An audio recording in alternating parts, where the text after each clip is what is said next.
දරුවනේ මේ කතාව හදිස්සියේ තියන්නේ අද දිනය තුළ අපි දැකපු අහපු සමහර අය විඳපු දෙයක් එක්ක පොන්චි පණිවිඩයක් තියන්න. මෛත්‍රිය කරුණාව එක්ක ඉස්සරහට යන අපි මිනිස්සුන්ගේ දැක්ම නිවැරදිව අවබෝධ කරන් වැඩ කරන්න ඕන. මං කෙලින්ම කාරණයට බහින්නම් පොතේ. කොළඹ ප්‍රසිද්ධ පාසලක දරුවෙක් සහ ගුරුවරයන් පිරිසක් සම්බන්ධ සිද්ධිය. අපි දැක්ක රහ කර කර විහිළු කර කර පින්තූර හද හද රීච් ගන්න වියුස් ගන්න කොහොම හරි මොනිටයිසේෂන් ඔන් කරගන්න කට්ටිය පුදුම විදිහට මේ සිද්ධිය අරන් දැඟලුවා. සමහරු විහිළු කරා. සමහරු එකෙන් සතුටු වුණා.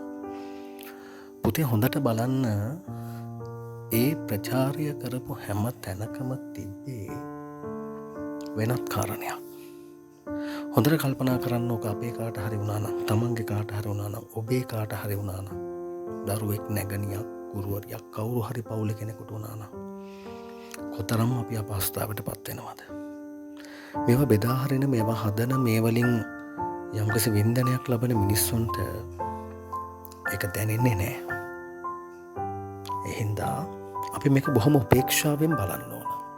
මට කියන්න ඕනුනේ ඒක. මොකද අපි වෙනත් කණ්ඩායමක්, වෙනම මිමි රැල්ල වෙනස් විදිහට දකින කණ්ඩායමක්. එතකොට අපි බුද්ධියෙන් මේක බලන්න ඕන. උපතින්ම මිනිස්සුගේ ආසාවල් ටිකක් තියෙනනේ පුතේ. දාර්ශනිකයෝ කියන විදිහට ධනය රැස් කිරීම, ලිංගික ජීවිතයක් ගත කිරීම සහ බලය හැසිරවීම. එතකොට මේක මානව වර්ගයා තමන්ගේ පාලනය කොහොමද කරගන්නේ කියන එකත් එක්ක, තමන්ගේ හැඟීම් දැනීම් පාලනය කර ගැනීමත් එක්ක තියෙන දෙයක්. ලෝකෙ පැවැත්ම තියෙන්නේ මේකත් එක්කනේ.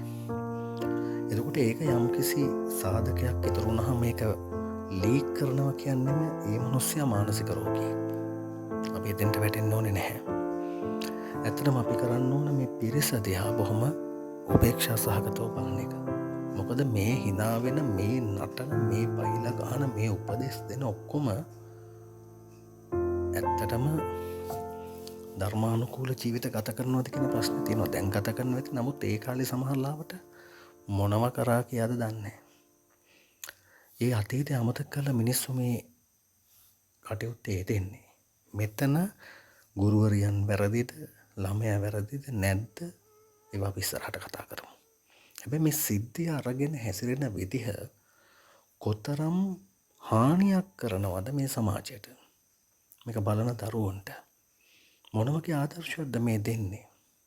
ඉස්සර මේ වගේ දේවල් ඕන තරම් තිබ්බ. හැබැයි සෝෂල් මීඩියා තිබ්බේ නැහැ කියලා සමහරු දාලා තියෙනවා. හැබැයි සෝෂල් මීඩියා මෙහෙම පාවිච්චි කරන අපිට ඒක නොතිබ්බනම් හොඳයි කියලාත් හිතෙන්න පුළුවන්. ඒ හින්දා මේ සටහන තිබ්බේ මෛත්‍රිය විශ්වාස කරන, කරුණාව බෙදෙන මගේ දරුවනේ, ඔබ මේවා හුදෙක් දකින්න ඕන බුද්ධියෙන්. මේවල යටි අරමුණු සහ මේවා සමාජයට කරන හානිය. අපි මේ මිනිස්සුන්ගේ මනෝභාවයන් හැඟීම් පස්සේ හසුරුවා ගමු. හැබැයි මේ සමාජ මාධ්‍ය තුල මේ නටන නාටකම විහිළුවට ගන්න එපා. මේකේ ආදීනව අපි හැම ඒ සියලු දෙනාට මෛත්‍රිය පතුරවන්න. කරුණාවෙන්, අවබෝධයෙන්, උපේක්ෂාවෙන් මේවා දිහා බලන්න. මේක ෂෙයා කරන්න. යහපත බෙදෙන මගේ දරුවන්ට තෙරුවන් සරණයි.